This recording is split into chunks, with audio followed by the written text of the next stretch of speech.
So I'm going to just roll back a brief moment to the conversation that was just taking place here, and you actually make the folks who are representatives of insurance agencies refer to you as Dr. Gregory. I don't make them. It's flagged in their system, so they automatically you identify yourself as a doctor to the folks at these insurance companies. No, when you fill out the information online, it asks things like your highest level of education. Obviously, I put doctorate, and then in their systems, it's designed, presumably, to like make the potential customer happy, but it's designed so that they, on their little scripts, they automatically default to Dr. Gregory. Oh. Yeah, the only way that it would not happen is if I were to lie and list a lower level of education. But why would I do that? I think I might do that. I envision you as somebody who's now throwing that into the prefix section of every form that you fill out. Of preferred, it's a doctor, please. And then suffixes, he puts PhD, MD, Masters. I don't. It's DDM, thank you. I worked in customer service, for far too long to be that sort of person.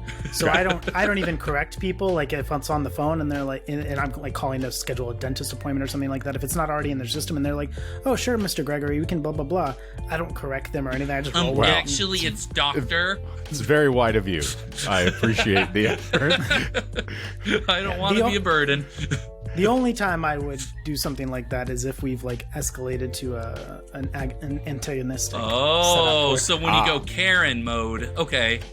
So, i.e., right now, when someone is poking fun of the fact that you have gone to great lengths and monetary expenditure to better yourself to the point of actually having several degrees from a venerable institution, then you will self-identify as a doctor. Well, it's more so when it's like, okay, the argument is an argument has started, and I need to snip it in the bud, and it's clear that they are not like necessarily valuing my stance, so I'm just giving them a little like, hey, I'm not exactly like an idiot here. I've got like, I'm speaking from a certain point of like I've got an IQ of 143. How dare you talk to me like that? You will respect my authority. And as a matter of fact, I was a part-time carpenter for a significant amount of time, and wouldn't quite call myself a journeyman, but I was a journeyman. Yeah, I listened to Journey all the time. I mean, I'm not quite Jesus, but close. Dr. Journeyman Gregory Esquire the Third.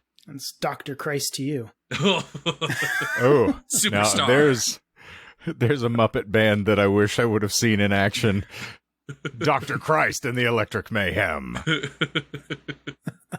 And their debut album by the eternal Bill Holtz. It is the Disinformed podcast. I'm Shane. I'm Doc. And I'm Michael. And you see how hard that was, kids?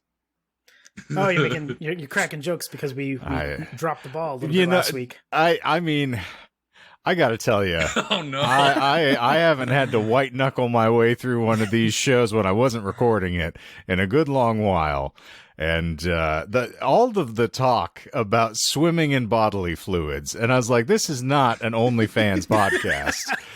But the sheer volume of saturation talk and I can't do this because on account of the sweat stains, and I can't go here on account of the sweat stains. You nearly had me drop the call. I was so bereft of anything. I was like, okay, so we started with politics and we moved to bodily fluids. What the fuck is this, Congress? I regretted that. That's why there's not gonna be an After Dark. Well, at least according to the listeners.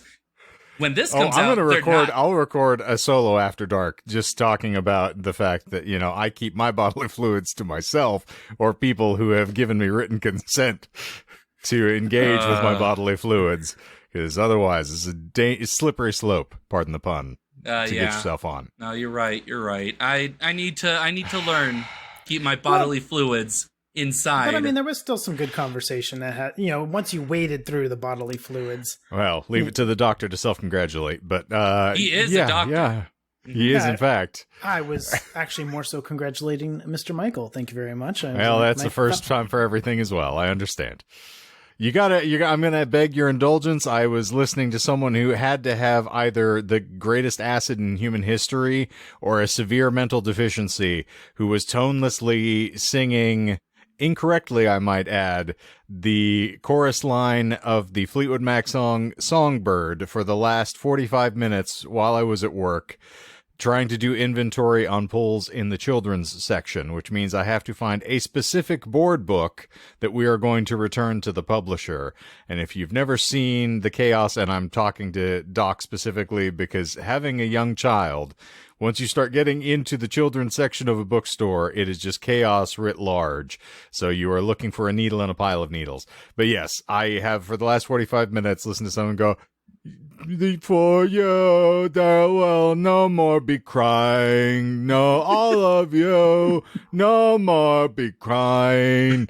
And I'm giving it more melody technically because I'm incapable of mimicking what this person did without You were being like, thrown "Damn, I off should have the brought air. my guitar." Fucking hell. Put me in, yeah. coach. No, Let me save the I show. was, so I've been playing Hitman for the past several weeks as a way to sort of just temper my interactions with reality.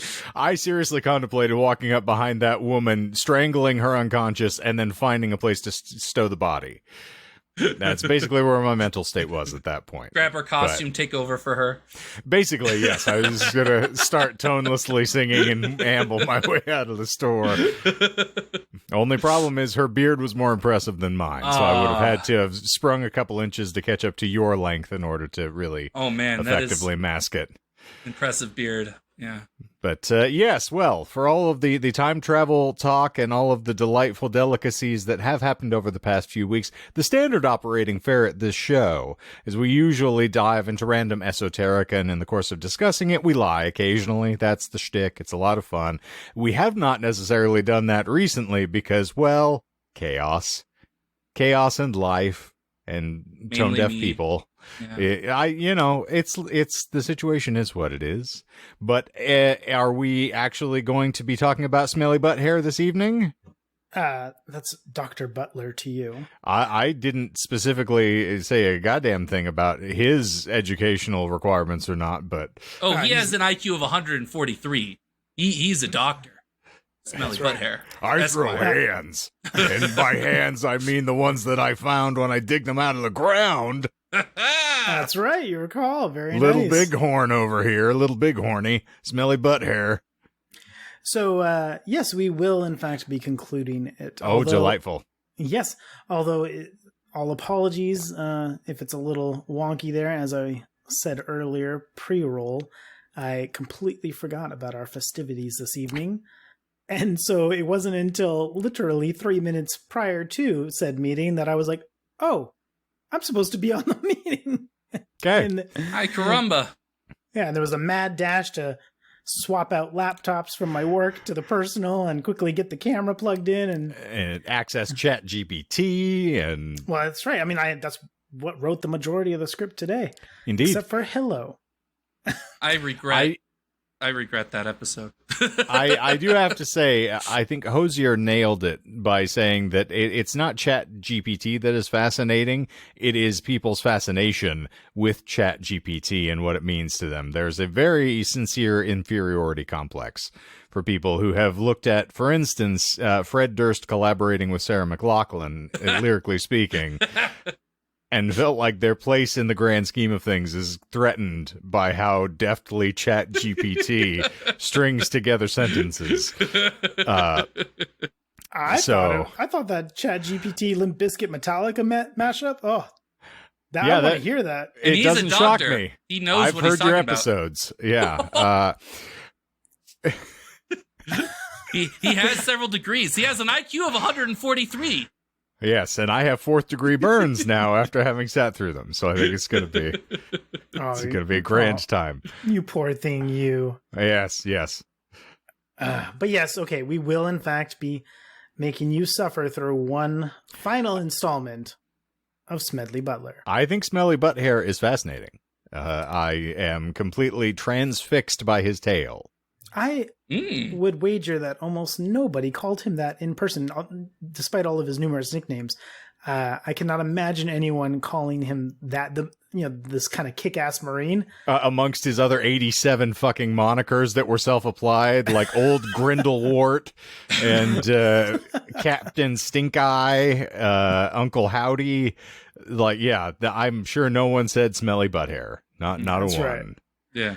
All right. Well, circling back to Butler then, just to kind of quickly recap there, he's, our most decorated Marine. He's got the 2 Medal of Honors. He, kicked ass, took names. He's got the big tattoo from throat to waist. And lest we forget. I mean, it isn't as big as it used to be. He's lost like how many continents now?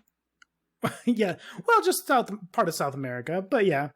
And he's, this is the fellow that's dug up, Confederate arms that were buried and whatnot. So at least Batman has indicated the reason that he wears a glowing sigil on his chest is to give people to aim a place that's fortified instead of his head.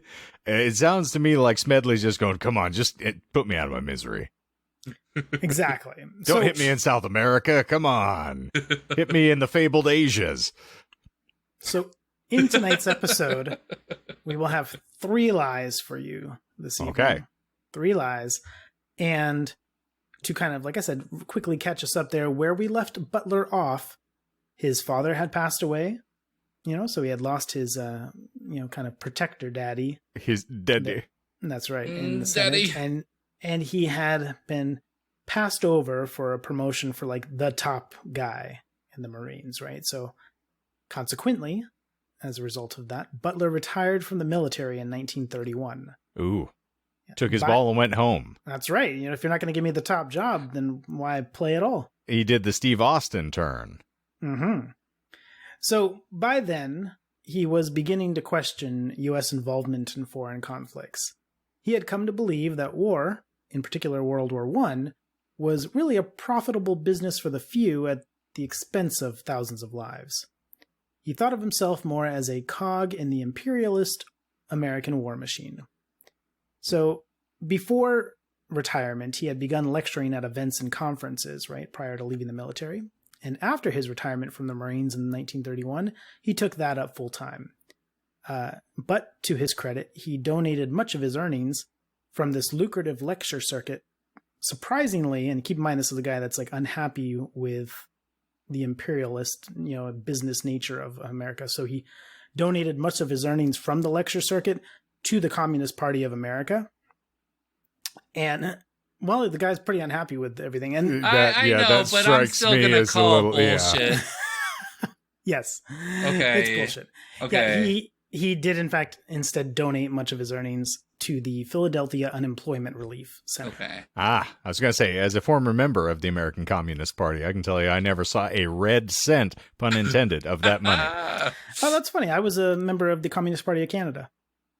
Oh, So, I see. Yeah. Oh. That's, Wait, is that lie number 2? No, that's genuine truth. So, Nice. Well, Nostrovia. that's right. So More on you. So he toured the Western United States, making 60 speeches before returning for his daughter's marriage to a Marine aviator. In fact, her wedding was the only time he ever wore his dress blue uniform after he left the Marines, by this point being so disillusioned with his former service. He still kept the buttons of the shirt open, however, to allow his impressive chest piece to show. Oh, but of course. Mm-hmm. So Butler announced his candidacy for the U.S. Senate in the Republican primary in Pennsylvania in March 1932.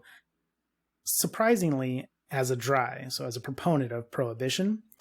But he was defeated in April of that year. A dry? Yeah, that's what they were called. Yeah, he's one of them dries.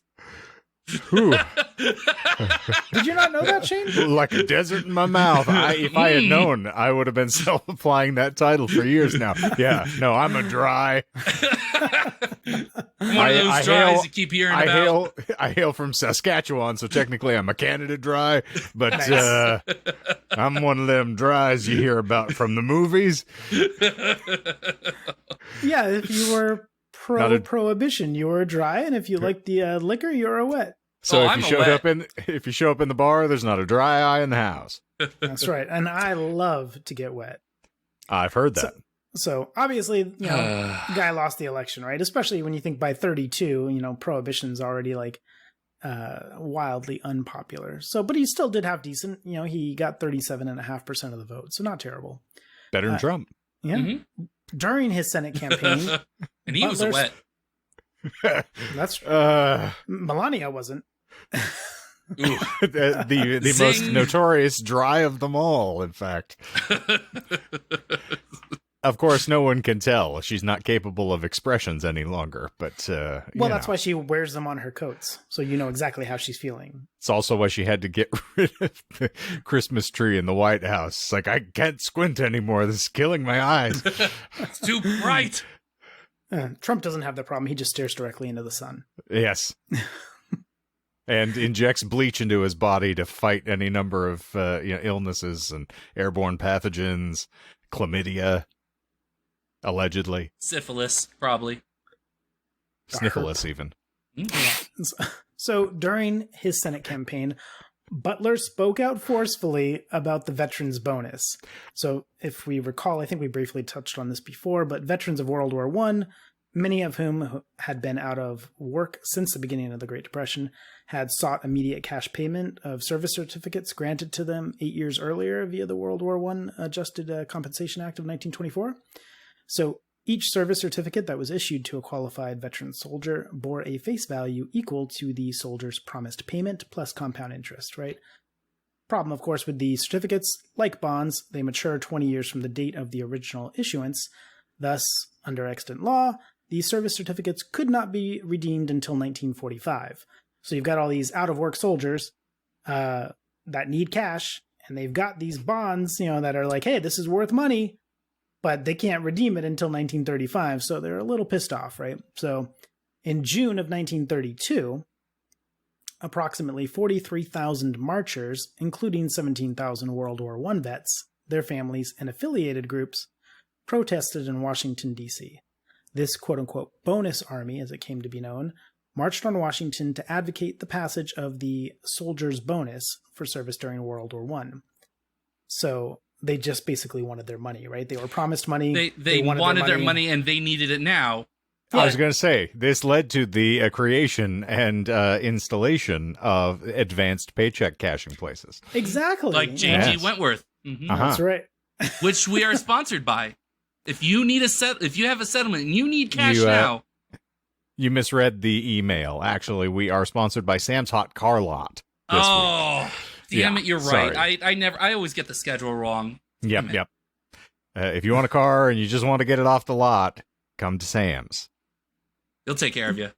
Mm-hmm. Do you guys remember that lawyer? Did you guys ever get those commercials when you were a kid? Like, what was it? Larry H. Parker Got Me. You know the story. Do you remember those commercials? That was the attorney that had syphilis of the eyes, I believe. I'm going to assume that's right sarcasm, and you do not, in fact, remember. I vividly recall, but don't look up syphilis of the eyes. That's a real condition. That sounds and terrible. It's a bad thing. You want to know. Yeah, I think I'll pass. Thank you, Kylie. Yes. So, circling back to a fellow that doesn't have syphilis of the eyes. Yet. But that's how he got face value, though. Noted. Mm-hmm. So the veterans that we're talking about here, the bonus army, they made camp while they awaited the congressional decision on whether or not to pay the bonus. Yeah. The motion, known as the Patman Bill, was decisively defeated, but the veterans stayed in their camp, right? So Hooverville, right? Yeah, we're kind of getting to that area. Okay, roughly. Cool. Sorry, I jumped the gun. I got excited. Never happens, I promise. No, you're it never happens. It was just a one-time thing. It happens to every guy. Yeah. That's bullshit. Oh, you're right. It's an issue. So, hey, at least you get it up, right? True. On July 19th, Butler, with his young son Thomas, the day before the official eviction by the Hoover administration, arrived at the camp. So he walked through the camp and spoke to the veterans. He told them that they were fine soldiers and that they had a right to lobby Congress just as much as any corporation did. He and his son spent the night and ate with the men, and in the morning, Butler gave a speech to the camping veterans. He instructed them to keep their sense of humor and cautioned them not to do anything that would cost them public sympathy. So, up there in front of the crowd with his trousers hiked high up on his waist, he had suspenders on and a little tie, and his sleeves were rolled up, but one rebellious cuff was slipping down his arm there as he made animated fist pumping and gesticulation motions there. So he's dirty. Yeah. So he was like the righteously furious Marine Corps Mr. Rogers. Because he's got his suspenders on and his pants hiked up high, and he just looks very much like, this won't you be my neighbor kind of goodly guy. But he's up there just like giving hell to the government. I still like because the spirit animal has been pretty, linear here. I still envision him as Brock Sampson. So now I'm just seeing a guy with a mullet, a barrel chest, and crazy eyes, and you're saying he looks like Mr. Rogers? I don't think that's possible. Honestly, there's footage of him up there giving his speech, and it is pretty awesome to watch. He's just so animated. He's so passionate about it. And when you consider the fact that like this is the day before the Hoover administration is going to, send the goons out, right, to break up this squad here, right, this bonus army. But you have like America's most decorated Marine up there telling these soldiers, that no, you have the right to be here, and if corporations can lobby Congress for financial gain, you should be able to just get the money that the government has promised you. So it's pretty noble and quite honorable. Like, I wish we had more people like that nowadays. Agreed. You want to see a picture of him, Shane? I would be delighted. But yes, we do have someone like him. It's just Jon Stewart. And he does not, as far as I'm aware, have the full chest tattoo. But I also don't know if Jon Stewart could go in there and kick ass and take names to everybody there. I have seen John. Okay. See? Mr. Rogers. I think Jon Stewart actually looks tougher than this guy, to be completely candid. And I've heard Jon Stewart just undress people verbally. So, yeah. And not what I was expecting. And I mean, like, this is, you weren't kidding. There is like a speech that he's giving. I searched his name in Hooverville and found the exact same overalls, the tie. I don't see the cuff that's slightly askew, though. So that would be the one on the left arm there that's just trailing down. Exactly. See, I paint a pretty picture. This looks like Mr. Smith Goes to Washington, though. It's just yeah. I don't consider that very intimidating. We're like, you guys gotta sit here and listen to this. What I'm picturing, you got every right in the world. I got a real short tie, and I know what I'm talking about. You stay here. Oh no! Merry Christmas, Marine Corps. Exactly. Yeah. So he's not quite what you would probably have pictured in your head when we're thinking about this kick-ass Marine that's just after that picture. Someone has definitely called him Smelly Butt Hair. I'm just going to say that right now. Might have been the last thing that they said. Yes. But I can picture someone saying that. Yes. Yeah. Fair enough. Yeah. So in that 10-minute long newsreel there, Butler says that, the kind of from the still that Michael just pulled up is from that newsreel there. Butler says, quote, "I never saw such fine Americanism as exhibited by you people." So he's just extremely proud of them, right? And then he says, "You have just as much right to have a lobby here as any steel corporation. Makes me so damn mad. A whole lot of people speak of you as tramps. By God, they didn't speak of you as tramps in 1917 and 18, did they?" Well, they didn't speak of you at all. Come on. Fuck up there. Yeah, he goes on to say, "Take it from me. This is the greatest demonstration of Americanism we have ever had. Pure Americanism," Butler adds in the segment. "Don't make any mistake about it. You've got the sympathy of the American people. Now don't you lose it." And I should know. I trampled 47 Patagonians with horses. Yes, right. With 110-degree fever, mind you. Uphill And both syphilis. ways. And damn near took out Mexico. All The for the same love day. of the chimichanga. And I created the game Monopoly. So Butler's words that day, all those years ago, still bear true. Quote, "When you exercise your right as a citizen, which is voting, remember that everybody who's not with you is against you. There's no such thing as a middle course," Butler said during his speech. "If anybody's with you, he'll say so. And if he doesn't say anything, he's against you. And when you go to the polls, lick the hell out of him." When you Pokemon go to the polls. You want to lick the hell out of their polls. Well, language is Structure's advanced unclear. a little bit there. Well, hold on. Let me put his accent on. You want to lick the hell out of their polls, boys. That's how you get a motion through Congress. You lick their polls. I mean, not wrong. Not wrong. I think he was talking about voting polls. In that case, then that's incorrect. Not the oral office. Okay. Yeah. Damn it. Monica Lewinsky was wrong. So, Man. just to finish out that quote, he also concluded with saying, "Doesn't make any difference what he is. This is not a business of party. This is a business of the people. This isn't a question of whether it's right for you to have the bonus or not. Things don't go that way. It doesn't go by justice. It goes by votes. And if you want your bonus, you'll get the votes. And you can have 10 times the bonus if you get the votes." So I essentially, what I like about this whole quote... Go vote! You'll get 10 times the bonus! Vote! Well, what I like what he's saying about this is just that, like, in this scenario, your power as a citizen is the ability to vote, and don't get confused about, like, sweet talk from certain people, right? If they're with you, they'll say they're with you. If they're not with you, then fuck them. They're against you. And your power is to go in there and vote. And so go to the polls, vote your conscience, and it doesn't make a difference what anybody else says, because this isn't a question about whether or not it's right or wrong, because people were arguing that these people were greedy at the time, right? So it's basically saying it doesn't matter if it's right or wrong. None of that matters. It matters, do you have the votes? So go out there, plead your case, get the votes, and if you got the votes, it doesn't matter. It's not about justice. It's about votes. That is very prophetic, I definitely would say. And in today's society, you don't even need the votes. You just need the right people to say yes. So that's fair. This was said right before the police came and broke down and cracked skulls, right? Well, so on July 28th... Sorry, I just had to ruin that perfect message of going to vote.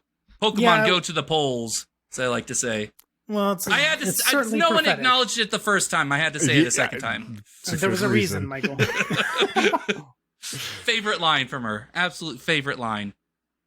Yeah, so on July 28th, little more than a week after Butler's speech, the police and the veterans did in fact struggle, Michael. So the U.S. Army did move troops in. I didn't know the police was founded by this time. Yeah, Sting was there and everything. I was going to say Stuart Copeland looks a lot older than everybody else, but my God. So Sting in particular was pissed off because that man can't stand losing. But I mean, Andy Summers is a pacifist. He was after that. I know this very well. Oh, he became a pacifist because of this. No, he passed the fist That's right a bad to people's pun. face. Nope. Pacifists right into their polls. It's like walking on the moon over here. Yeah. So, like I said, the U.S. Army went ahead and moved in about a week later, leading tanks, cavalry, and armed soldiers with bayonets fixed down Pennsylvania Avenue, soon to become famous military figures Douglas MacArthur, George Patton, and future President Dwight Eisenhower rousted the bonus marchers with tear gas and torched the veterans camp in downtown Washington before pursuing the marchers over the bridge to the Anacostia encampment. So, okay. I was going to say, really tanks, but then when you mentioned MacArthur, I'm like, okay, no, that seems par for the course. Okay. Yeah, and I mean, like, it's quite the gathering of folks coming there, right? The people leading the charge. MacArthur, Patton, and Eisenhower are going there to break up the bonus army. Yeah, not Kinda since rough. the Ho Chi Minh Trail have I seen this much overuse of power. But, Yeah, and especially when you consider these are World War I veterans just trying to get the money that they need because it's literally the Great Depression. I mean, you're telling me that we abuse veterans in this country? I cannot believe What? that. It's unheard of. No. It's nice to know that we can't look back to a day and say, well, I wish things were better like they used to be. I wish we could make America great again. Indeed. Yes, you'd have to be pretty myopic in order to say such an imbecilic statement. That's right. So MacArthur was convinced that the march was actually a communist conspiracy to undermine the government of the United States. So during the conflict, several veterans were killed or injured. Butler declared himself a, quote, Hoover for ex-president Republican. So sort of like the past version of Never Trumper. And even though he was a Republican, Butler supported FDR in the 1932 election. Like I said, I suppose the equivalent of a modern never-Trump Republican. Mhm. After his retirement and later years, Butler became widely known for his outspoken lectures against war profiteering. And you got a little taste of it there when he's talking to the folks, about them being in the right there, asking for their money. So he, like I said, he gave lectures against war profiteering, U.S. military adventurism, and what he viewed as nascent fascism in the United States. Not wrong. Yeah, that's why I kind of like this guy, because it's a lot of the things he says and talks about could have been said yesterday. So in December of 1933, Butler toured the country to recruit members for the Veteran of Foreign Wars, so the VFW. He described their effort as, quote, trying to educate the soldiers out of the sucker class, which is also pretty cool. Also understandable, yeah. Yeah. In his speeches, he denounced the Economy Act of 1933, which cut the salaries of federal workers and reduced benefit payments to veterans. So again, just screwing over the veterans. And this is the year later, right? Like this is after the bonus army in 32. And now we're, passing acts to reduce benefit payments to them. Yeah. What are they going to do? Riot? Worked so well last year. Exactly. So with the VFW, he called on veterans to organize politically to win their benefits and condemned, even though he had supported them the previous year, he condemned the FDR administration for its ties to big business. The VFW reprinted one of his speeches with the title, quote, "You've Got to Get Mad," in its magazine, Foreign Service. And he said, "I believe in taking Wall Street by the throat and shaking it up." So he's starting to get very vitriolic in his speech here, right? Like a bottle of Coke, you just grab it and shake it. Why you? So, in addition to his speeches to pacifist groups, he served from 1935 to 1937 as a spokesman for the American League Against War and Fascism.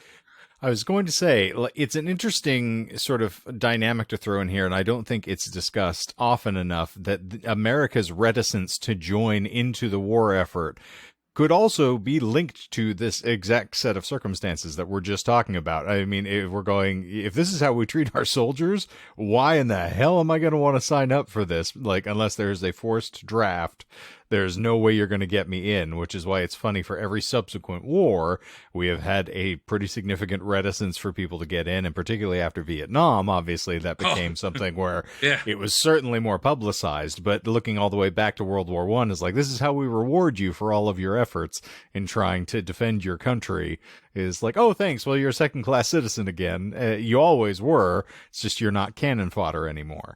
Yeah. And to that point, I mean, that's looking at it from the grunt perspective, right? Of this is how I'm being treated. So obviously the grunts have a reason to not want to go and do that. But even if you look at somebody of Butler's status, right? He's worked his way up pretty high up the ranks. He's, well decorated. So he's done pretty good for himself. He's got a lucrative lecture circuit. But his problem with it is partially A, the way they're treating the grunts, via the benefits, but B, his own firsthand experience from just having to fight these wars and just realize all I'm doing is going around and making the world safe for business.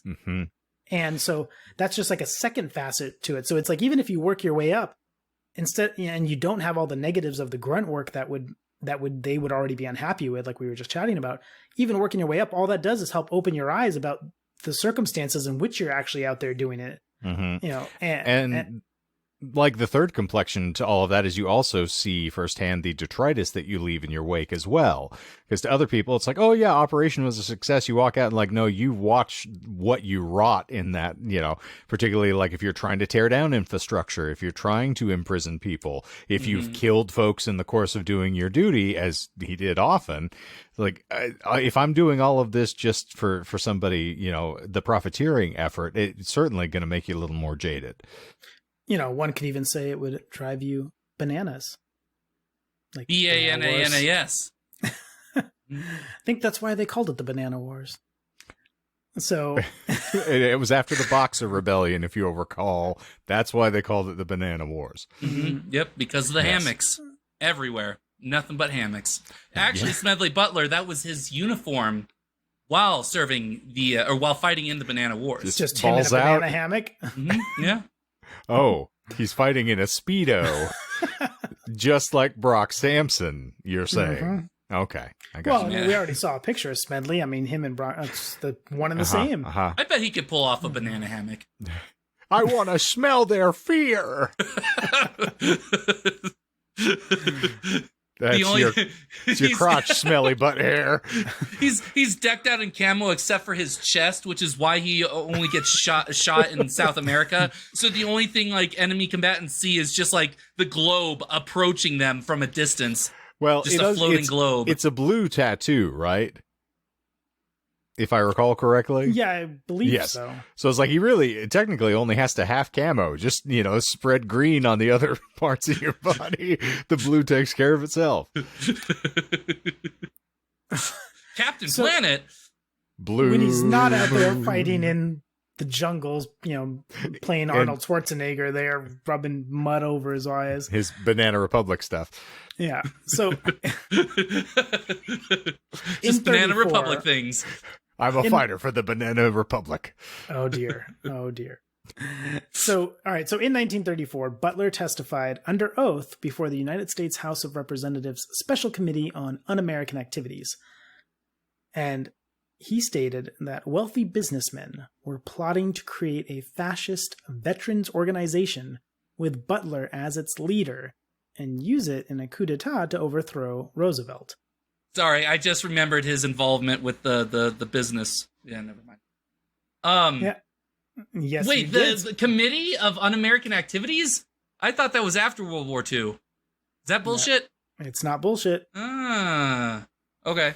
Yeah. They brought it back. A sequel, if you will. That's right. So Roosevelt's election was upsetting for many conservative businessmen of the time, as his campaign promise that the government would provide jobs for all the unemployed had the reverse effect of creating a new wave of unemployment by businessmen frightened by fears of socialism and reckless government spending. And he's disrespectful. He won't even get out of his chair when you enter a room. The gall of that man. That's nice. I like it. So there were also concerns, of course, over the gold standard. With the end of the gold standard, conservative financiers were horrified. They viewed a currency not backed by solid gold as inflationary, undermining both private and business fortunes and leading to national bankruptcy. And that's why they created Bitcoin 70 years later. And the solid gold dancers. Yeah. So Roosevelt was referred to as Roosevelt was damned as a socialist or communist out to destroy private enterprise by sapping the gold backing of wealth in order to subsidize the poor. So it's extremely fascinating to me, this whole era of things, because we often think about modern politics as being very divisive, but to flash back there, you have Butler and the veterans of World War I unhappy with Roosevelt for cutting back their benefits, and not addressing the issues that because Hoover hadn't addressed it, right? And you had the Hoovervilles, and he's the one that broke up the bonus army. But then it was Roosevelt who came in and passed the, Economy Act there that cut their benefits even further. So you've got this unhappiness with Butler, saying that Roosevelt's tied too much to big business, and the veterans unhappy that he's slashing their benefits. But on the reverse side of that, you have big business unhappy that he's taking America off the gold standard and calling him a communist and socialist. And so it's just damned if you do, damned if you don't, right? So it's very interesting that way. So during the committee hearings there, Butler testified that Jerry Maguire, of Show Me the Money fame, of course, attempted to recruit him to lead a coup, promising him an army of 500,000 men for a march on Washington, D.C. and financial backing. But, go ahead. Oh, no. I was just like, they just misunderstood the TVA, I think. Yeah, well, so Jerry Maguire there, Butler testified that the pretext for the coup would be that the president's health was failing. So basically, Jerry Maguire goes up to Butler and says, hey, I can get you 500,000 men and a whole bunch of money. You just lead them to D.C. and we'll take over. We'll keep Roosevelt there, but we'll say his health is failing, right? The guy's in a wheelchair and stuff. He's not doing so hot, so we're here just to help. We're going to be the X-Men to his fucking Professor X. That's right. And all he's going to be able to do about it is look over to Eleanor and say, "You complete me." So, despite Butler's support for Roosevelt in the election and his reputation as a strong critic of capitalism, Butler said that the plotters felt his good reputation and popularity were vital in attracting support amongst the general public and saw him as easier to manipulate than others. So basically, everybody knows Butler, and he's well-liked amongst all the soldiers, so, they would follow you. And he's good at leading coups, so... Right. Given a successful coup, Butler said that the plan was for him to have held near absolute power in the newly created position of, quote, Secretary of General Affairs, while Roosevelt would have assumed a figurehead role. Of the people implicated in the plot by Butler, all denied of any involvement, of course, and only Jerry Maguire was called to testify before the committee. So... It was like some big names in there, right? Like Morgan Stanley, like names of like big bankers. Yep. Cuba Gooding. Yeah. Mm-hmm. Junior. Yeah. Tom Cruise. And he looked remarkably similar to how he does now. That man does not age. I mean, he's part of Scientology. Yeah, exactly. That's part of the magic. Once you connect yourself to Lord Xenu, you become immortal. Somebody should interview that vampire. Brad Pitt did. Kelly Preston was there too, but she's dead now. So, I mean, that kind of throws our whole thing into the waxworks. Yeah, that's fair. True. Mm-hmm. So others whom Butler accused were not called to testify because, quote, the committee has had no evidence before it that would in the slightest degree warrant calling before it such men. The committee will not take cognizance of names brought into testimony which constitute mere hearsay. So just to kind of put that into perspective, Butler's naming a bunch of names, right? He's going out there and saying, hey, I've been approached to lead this coup by a bunch of bigwigs in business and such, right? Mm-hmm. And this committee that he's testifying to calls like the low-level guy, the Jerry Maguire guy, but doesn't call anybody else because they're like, we don't have any evidence of it. It would just be mere hearsay. But it's like, this is America's most decorated Marine coming to you and talking to you, right? Like, this guy should be respected enough to, at the very least, call these guys and, ask them some questions, right? Man, this feels like, are you sure this happened in like the 30s? Because it feels like it only happened a couple of years ago or something.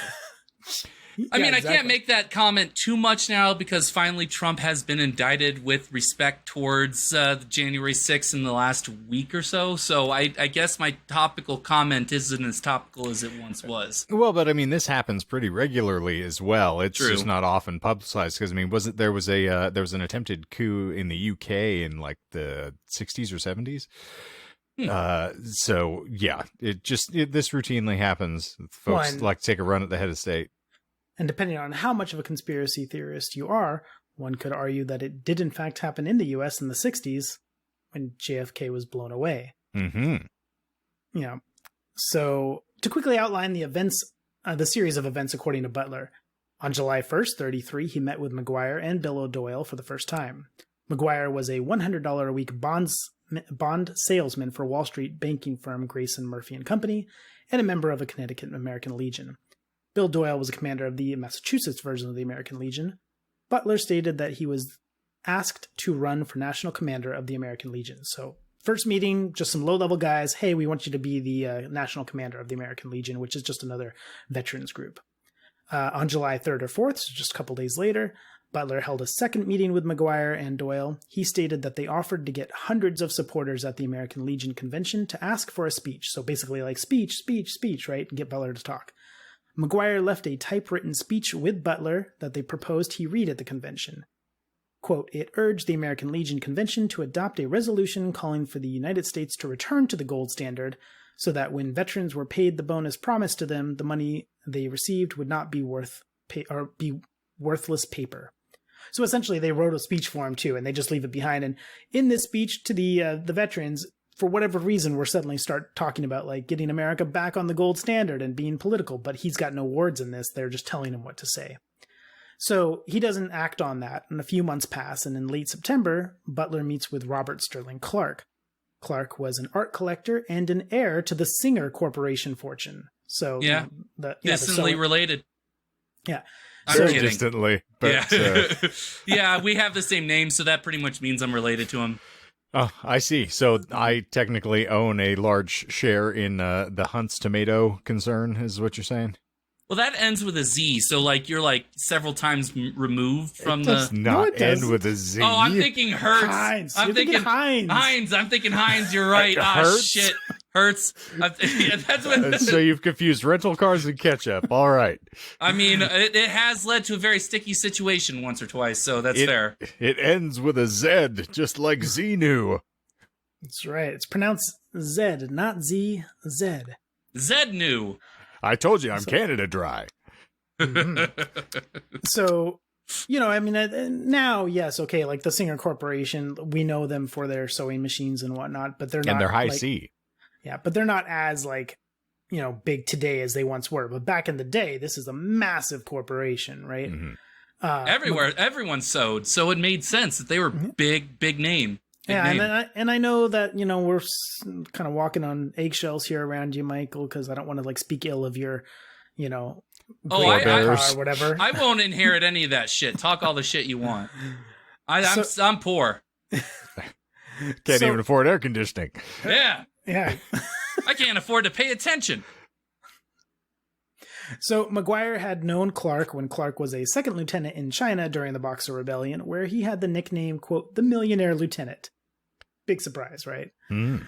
So during the first half of 1934 now, McGuire traveled to Europe and mailed postcards to Butler. By the time we hit August, Butler meets McGuire again at a hotel, and this is the last time Butler meets Jerry there. So according to Butler's account, it was on this occasion that McGuire asked Butler to run a new veterans organization and lead the coup attempt against the president. So basically, they took a few months there to try to kind of sweet talk him in. Well, you've missed a pretty pertinent detail to that. Butler's response to Jerry was to show me the money. Give me that money. Mm-hmm, mm-hmm. I don't make a speech without the quan. That's right. Dollar bills, y'all. So McGuire is alleged to have said that, quote, Roosevelt hasn't got the real solution to the unemployment situation, but will put across a plan that will be really effective. All unemployed men would be put in military barracks under forced labor, as Hitler does, and that would soon solve that problem. Another thing we would do immediately would be to register all persons in the United States, as they do in Europe. That would stop a lot of communist agitators wandering around loose, end quote. Are there no workhouses?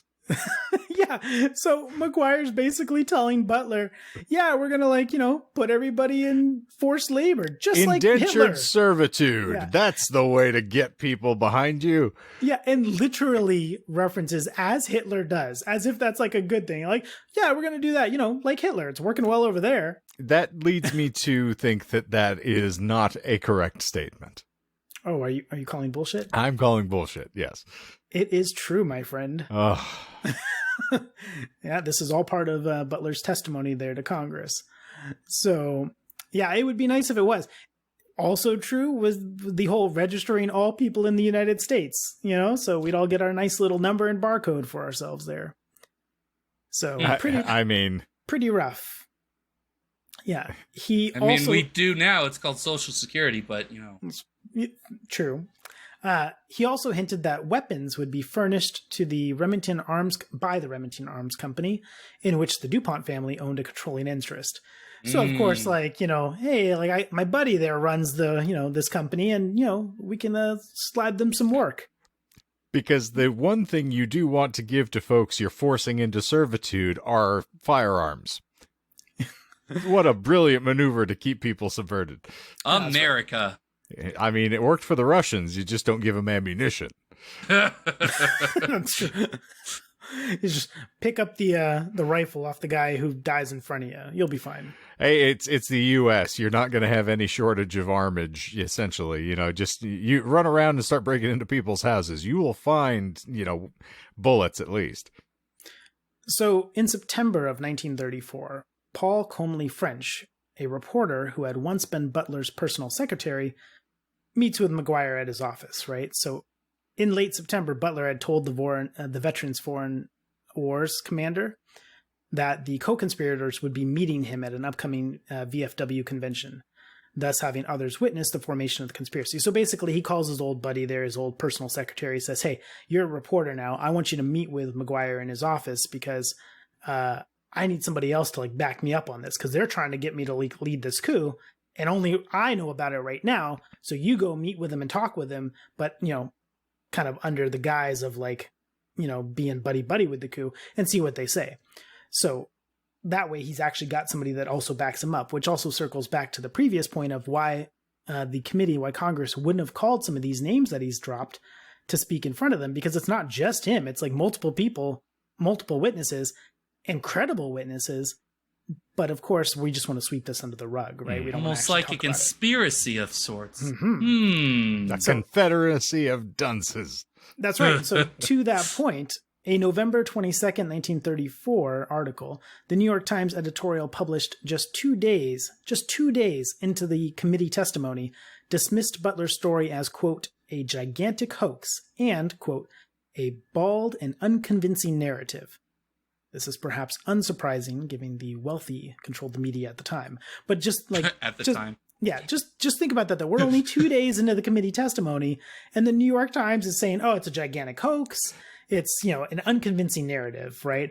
Even though the committee's not actually calling anybody that he's naming, and no questions are being asked, and we're only 2 days into the thing, and we're just trying to sweep it away with the media, Yeah, where was William Randolph Hearst when this was happening? Exactly, yes, thank you. Yeah. So the reason why I like talking about this is literally could be ripped from the headlines today, except instead of like them publishing an article in the paper, we'd be talking about a blog post or a CNN, news coverage. Or God help us, a tweet. Oh, yes, definitely a tweet.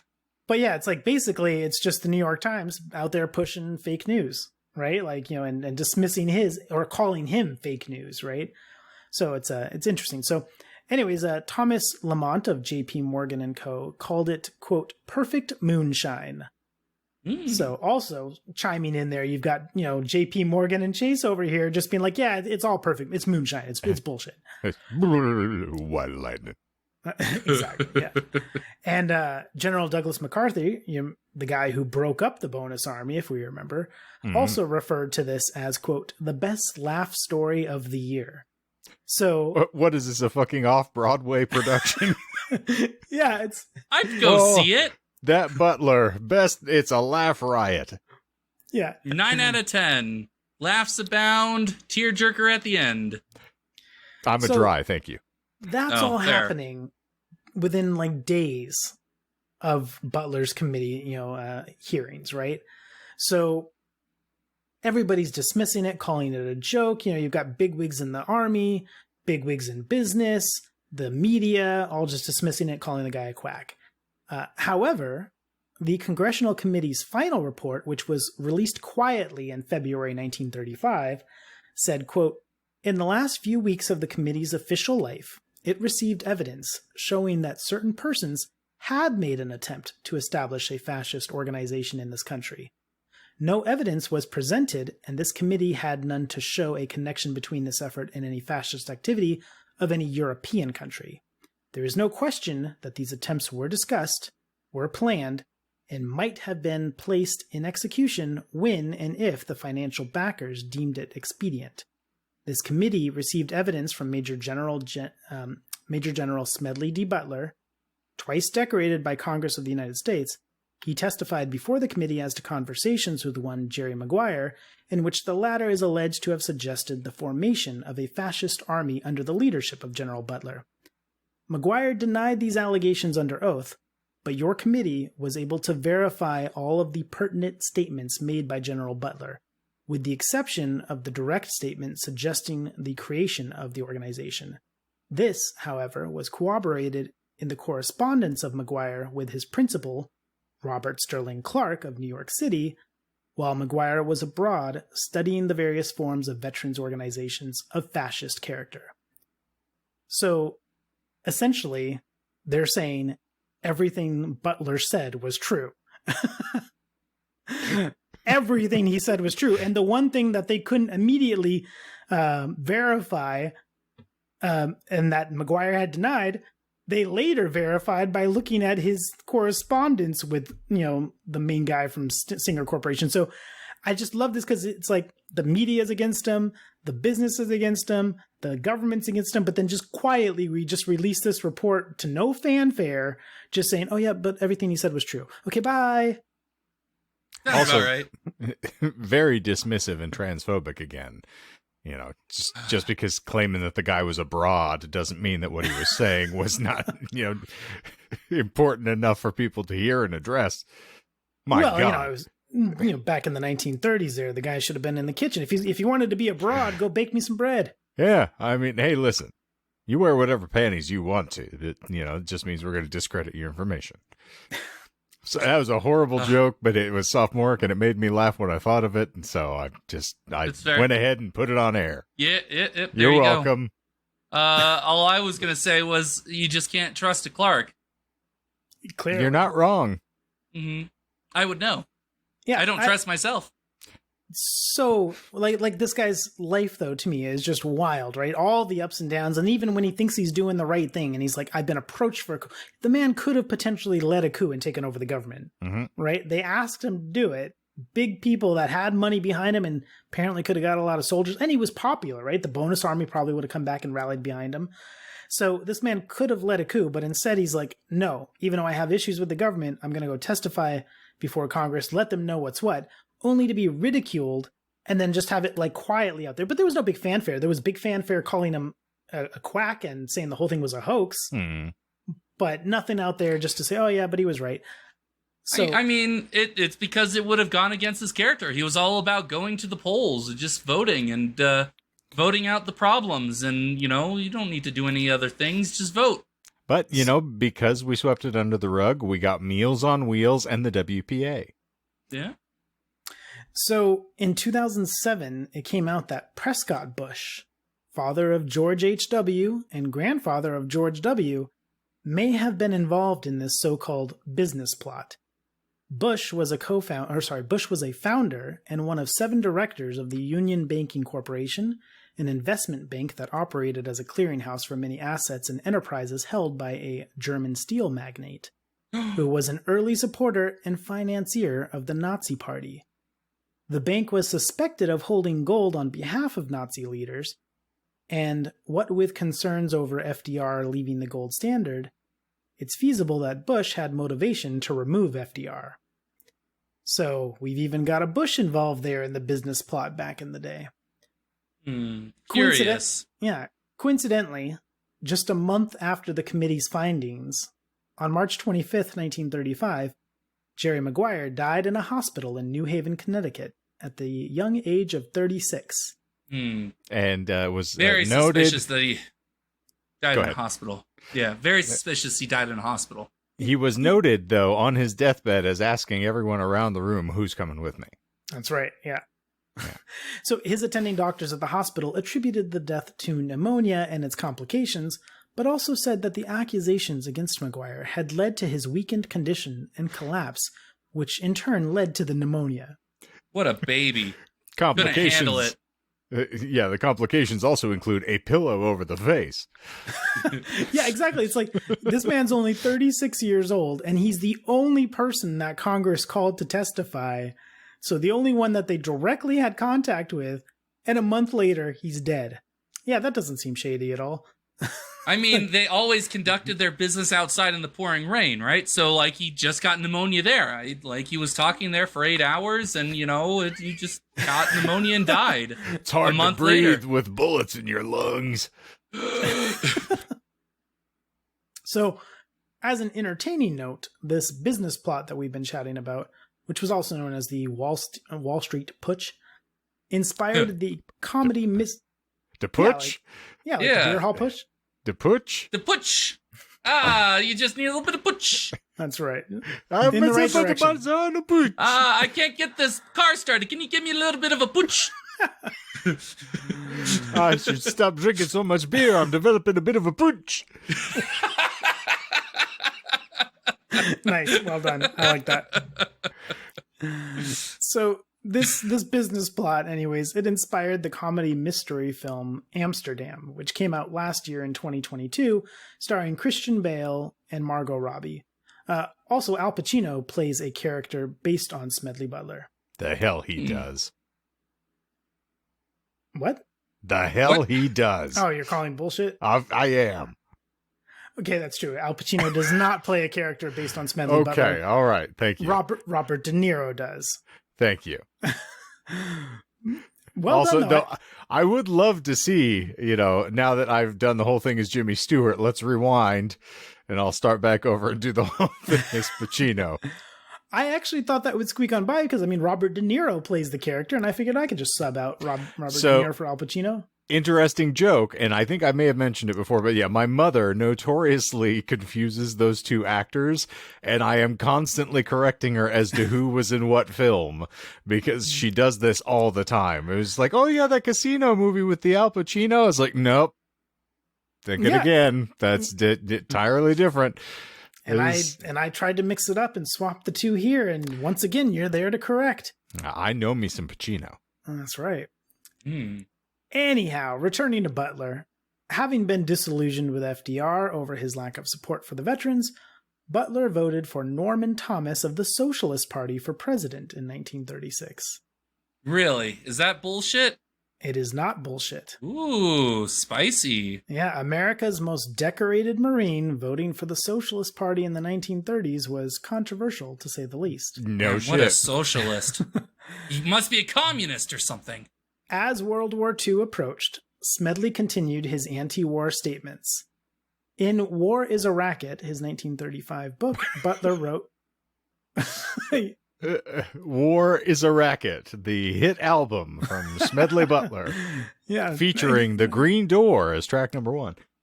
That's right. So, Butler wrote, quote, "In the World War, a mere handful garnered the profits of the conflict.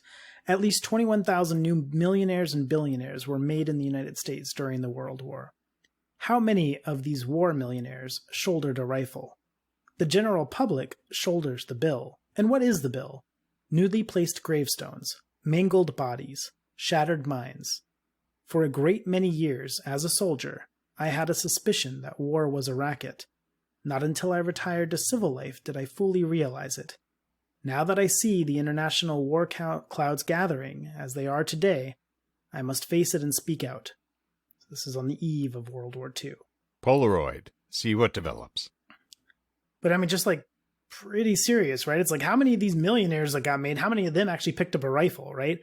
And it's the public that's paying the bill. And what is that bill? Gravestones, mangled bodies. It's like, oh, shattered minds. I love that he mentioned shattered minds too, because this is long before. Yes, you had shell shock discussed in World War I, but it's before we really discussed like PTSD and all that, right? And so, but he's out there talking about the effect of the war it can have on people's minds. Mostly because he probably saw it himself. So, no matter what public consensus is, he's like, I fucking know what I saw. Yeah, empirically, yeah. Yeah.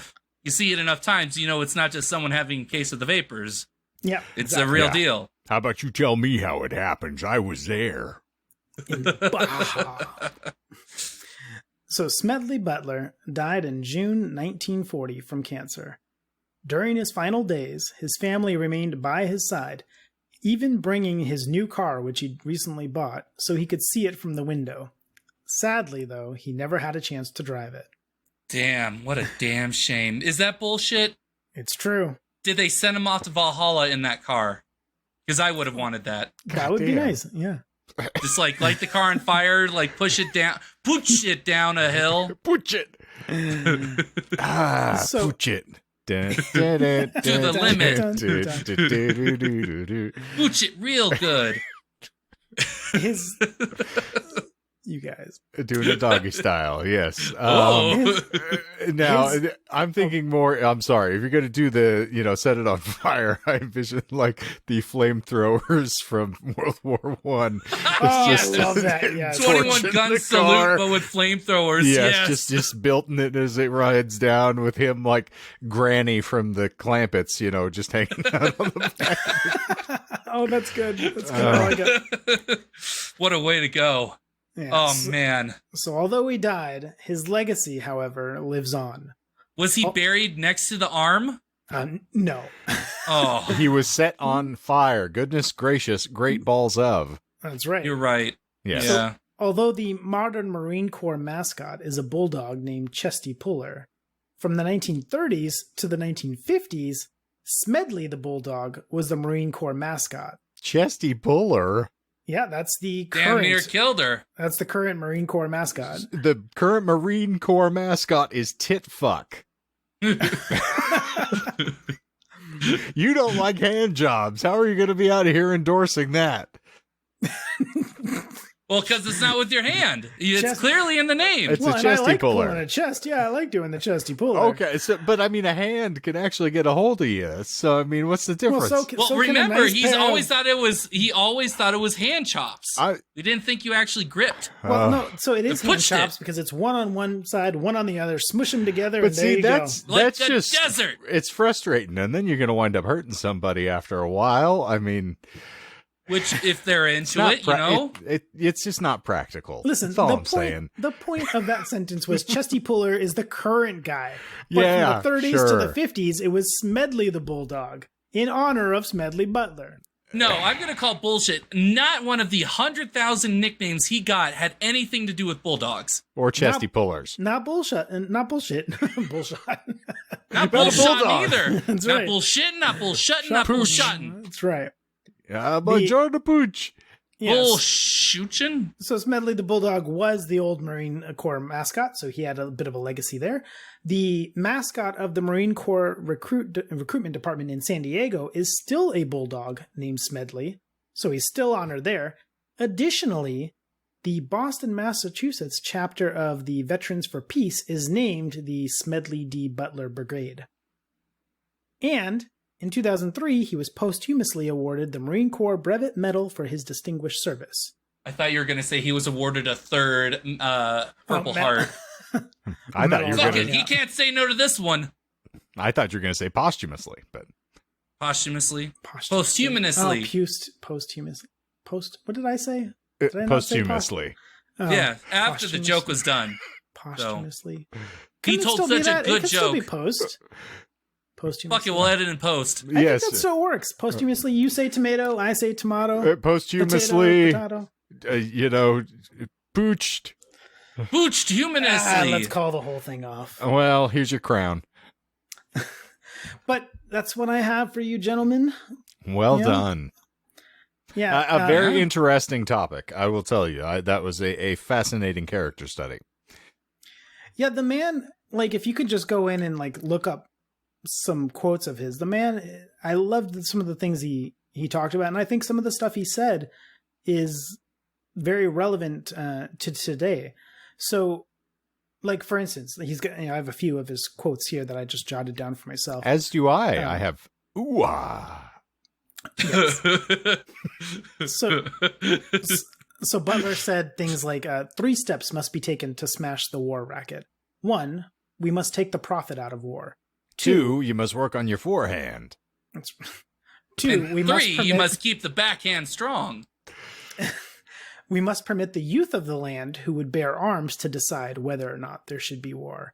And 3, we must limit our military forces to home defense purposes. But I like, in particular, those first 2, right? Take the profit out of war, and then let the people that are actually gonna fight the war Let them vote. decide if there should be a war. Oh, I thought it was the Let people who him were going to vote. bury arms, like he did. Yes. Yeah. Mhm. Mhm. Nice.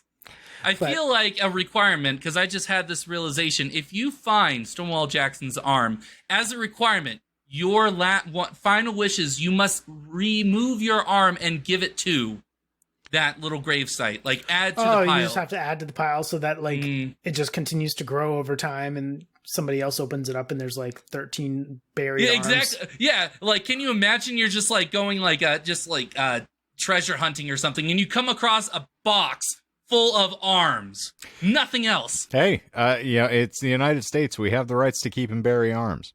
Mm-hmm. But then you're part of the curse. Now you have to contribute your arm to the pile. No, I don't. Do you know I prefer a chesty puller. that's fair. the size box and the materials that box would be so expensive. It would cost an arm and a leg. That's why No, I just use the an arm. chest. I don't want to get in the box. It's too much. Man, as long as no bunnies get put in the box, then we're fine. It was a stretch, I know, but I can't say no to a Con Air reference. I can't. Why couldn't he put the bunny back in the box? Let's put the bunny back in the box. But yeah, so that's Smedley there. Like, gents. we just beat the enthusiasm out of the. I have a bunch of quotes from him. No, I don't. Oh, I'm gonna give up. Ugh. You know what I say to that? Ooh ah. Ooh, the man's worth checking out, anyways. Like I said there, if you're a fan of Chomsky or you're a fan of the military, either way, you're gonna find something there under the Butler, Under that shirt. Butler mania. Oh yes, Butler Mania is fact running wild. I heard that they actually like took off his chest tattoo and used that as a flag. No, never mind. That sounded better That's in my creepy. head. Yeah, never mind. Actually, they used it to bind all of the storied novels about his life and its exploits. They bound the books in his skin, See, that's better. That's better. A lot better. like the Necronomicon before it. Mm-hmm. So, any final stabs there? You've gotten 2 of the 3, so there's just one dangling out there. South America. Well, I stab it. That's from. Oh, I see. It was a shot, my friend. It was a shot. I didn't say I was trying to recreate it. I wanted to add to it. You just go around stabbing South America and like, hey, where are you from? No, only if they have it tattooed on their chest. Oh no, I was thinking he was just in South America, just perforating the ground. Like, oh, thank you. Take that ground. We Take can that. plant more coffee. Just helping. Okay, Helping out. my stab. Let's see. FDR was never president. You're right. is I didn't even think of that. Okay. Ah. Yes. Yeah, I mean, why would America ever elect somebody in a wheelchair? I mean, it's not like we're trying to turn the presidency into a Special Olympic. Wait. Fuck. Bush. Trump. Current yeah, okay. All right, you convinced me. Fuck it. Let's do it live.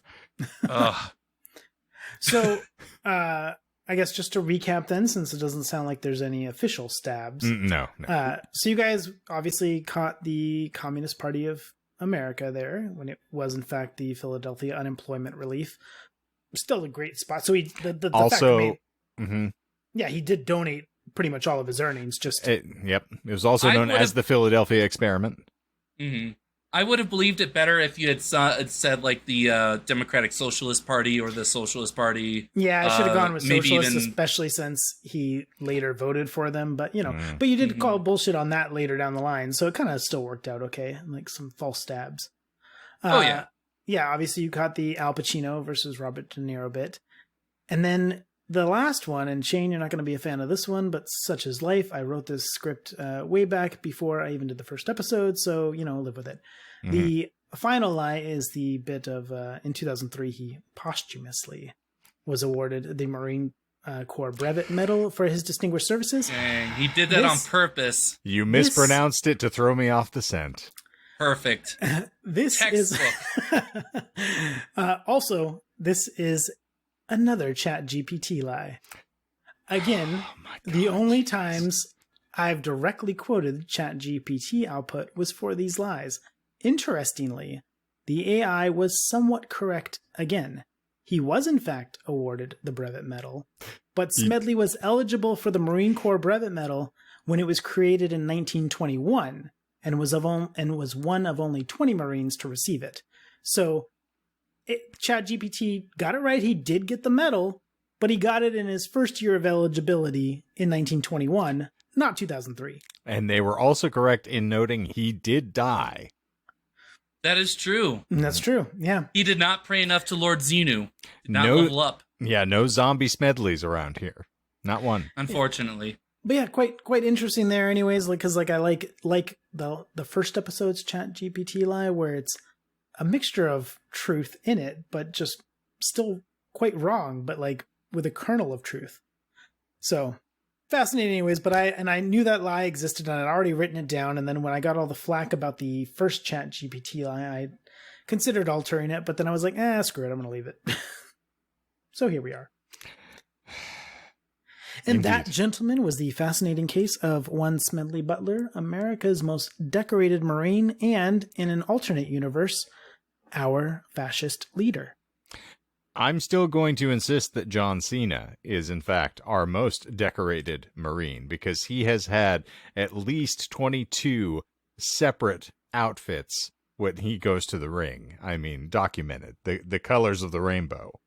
Mm-hmm. You know what kind of is funny when you think about that is, so the real life Smedley Butler was super kick-ass, right? Like the man was just a badass from the things he's done and the skills that he had and everything. But then we see the pictures of him with his suspenders and his tie and looking like things. Clem from The Simpsons. Yeah. Yeah. And so then it makes me think, like, if you were to put him against John Cena, you would just assume John Cena, just from a picture of the two, you would assume John Cena would destroy him. But I would bet good money the real life Smedley probably would have wiped the floor with him. Well, I mean, John Cena is actually a Marine. Like, and right? Yeah. So he has training, right? What? No, He's not. Okay. Played one in a movie once. bad. However, I will say that Smedley would be at a considerable disadvantage when fighting John Cena because you can't see him. This is true. I mean, he probably has some sort of Marine training where he can like locate heat signatures or something like that. He's not the Predator. I'm just saying, I think it ends with a tap out. Cena gets him in the STFU and it's all over. Oh, I'm thinking I think Smedley would take him down with an ankle lock and then that'd be it. The Smedley. Yeah, just Mister. I see him, I can't even roll up my shirt sleeves properly. I see him slide. Well, no, he does. He can. He just can't be bothered with it because he's too busy kicking ass and taking names. Okay. Yeah, but see, does he wear sweatbands and in raucous and riotous colors the way John Cena does? No, he does not. Well, how would you know? You can't see John Cena. What do you know? Oh, I can see John Cena. He reports it. You want to know how I know? I was there. I did color commentary on his matches when he was wrestling in OVW. Jim Cornette called me up. I was there for 14 consecutive weeks doing color commentary, and that's how I saw John Cena. It's like the Invisible Man. He came to the ring. I couldn't see him, but I saw his garish clothing. Oh, he was wrapped up in bandages, probably from getting his ass handed to him by Smedley Butler. Smedley Butler was dead for fucking 40 years before John Cena was even conceived. and he was such a badass. They flopped his corpse on the ring, and then John Cena trips over him and knocks himself unconscious. John Cena dug up his ashes and shit on him before he went to the ring. It's a true Marine. You want to know how I know I was a Navy SEAL? He was there. I was there in the Baja. I can tell you something about Smedley Butler. He's never been to the Baja. Because Veracruz is on the other side. Yeah. In the Pacific. So what'd you guys think? You obviously seemed familiar with Smedley there, Michael, because you had the, yes, business plot and you nods of recognition. And yeah, like I said, like I had mentioned before, I'd listened to like a 3-part series on him like years ago. Pretty fascinating dude. I listened to Chinese Democracy as well. I knew a lot about Smedley Butler going into this. Exactly. The Boxer Rebellion. The specific types of boxers that he would rebel against. Yeah. Yes, the ones with the hearts on them. Yeah, and you don't want to wear those. They just, fabric, it just doesn't, like, I don't know what the thread count is. It doesn't, no. You just get that swamp ass you're so fond of. I'm sure Michael's very familiar with that now. Yes. I've already learned not to comment on it, so I will leave it up to the listener's imagination. We're not going to let you describe the 18 different ways that you sweat during the day. I am actually a master at sweating. Yes, I've written papers on it. Yes, you smell like a man eating Fremunda cheese in the septic tank of a slaughterhouse. I got it. Just want everyone to know. Appreciate it. Well, thankfully, that is going to bring this glorious episode to a close. There won't be a single sentence or syllable about sweat mentioned in the remainder of this show. I guarantee it. Mm-hmm. But we hope that you all enjoyed the saga. Please let Michael know in the comments. He would love to hear about it, and always does. And he will fire back a lengthy missive to you if you do the same. Ooh.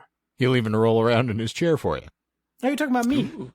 I Oh. am. Yes. Yes. Well, Yes. you said Michael, and so I'm Yes, Sorry, I can sorry, occasionally he use misspoke. your demonic Doctor. name.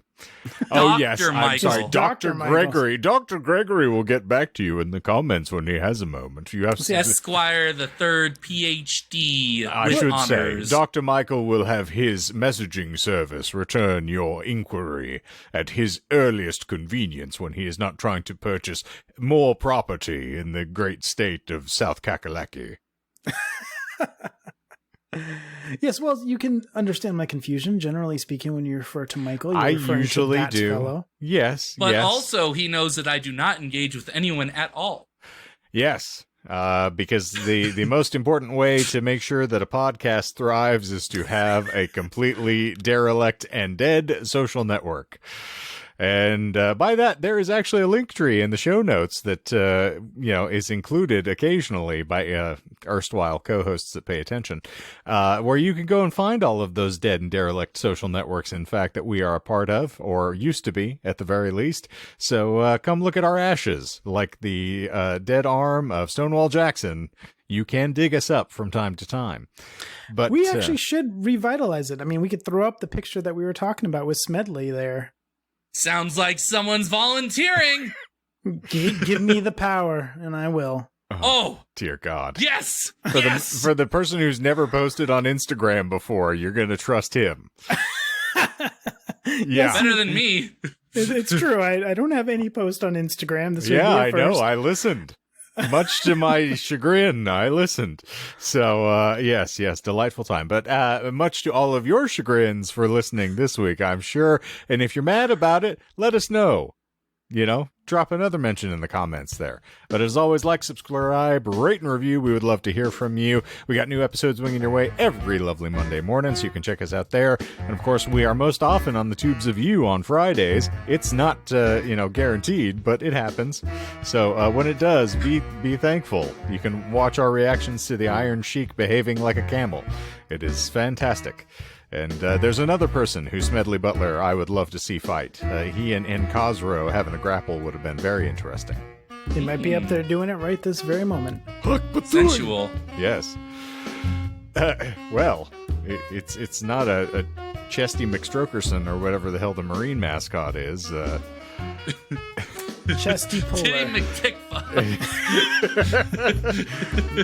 Nipple McTitfuck. Yes. Honestly, even as I typed it out, it did not dawn on me like these different things. It wasn't until you said it, and then I was like, wait, what's he talking about? And I was like, Chesty oh, puller. Chesty puller. Oh, Yeah, how did I miss that? Well, you don't think like a 12-year-old. Step one. Listen, I've had to navigate the adult world with this perverse mentality for a very long time. It's not easy. And when you're just constantly cackling at things that no one else finds funny, you She's get like, this podcast. Boobs. No, boobs are not funny. Boobs are serious business. Now, tit Now, fucking, pulling on that's them. funny. Absolutely. That's yeah. hilarious. As the old proverbial slip and slide. But that's a different kind of water sport, Michael, and it's called you're golden right. showers. But, Oh. all right, that is going to officially wrap this up like a cock pressed between two warm breasts. And so for the Disinformed podcast this week, I am Shane. I'm Doc. And I'm Michael. And we hope you all have a Baja Blast. And zippity zoop, we're out of here. Shit fucker.